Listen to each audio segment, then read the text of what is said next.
Dito sa damit na to guys, pang 3 content ko na nagagawin to. Pang 3 to ngayon. So, eto.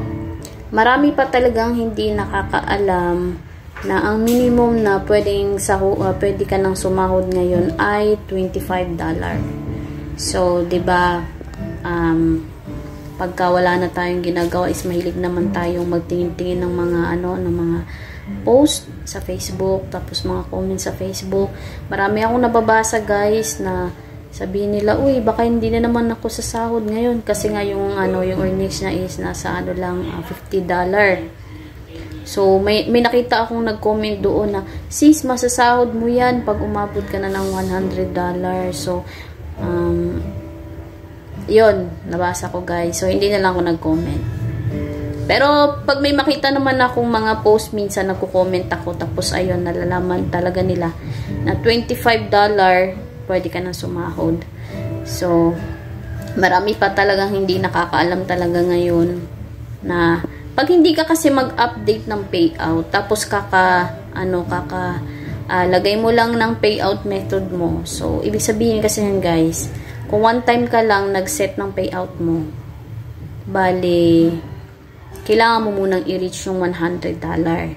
So sa next month, ngayon, nag-set ka ng payout mo.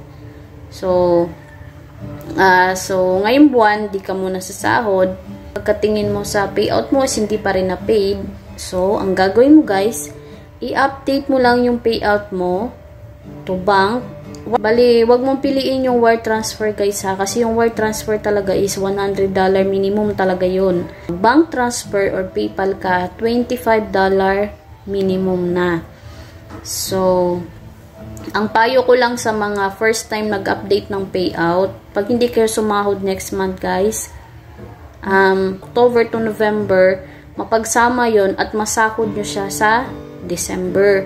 So malaking bagay na rin sa ating mga content creator na kahit mga katulad ko, nasa bahay lang ako guys.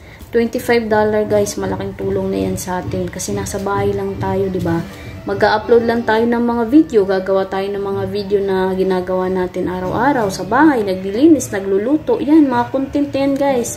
Pwede na nating i-update sa ating Facebook account.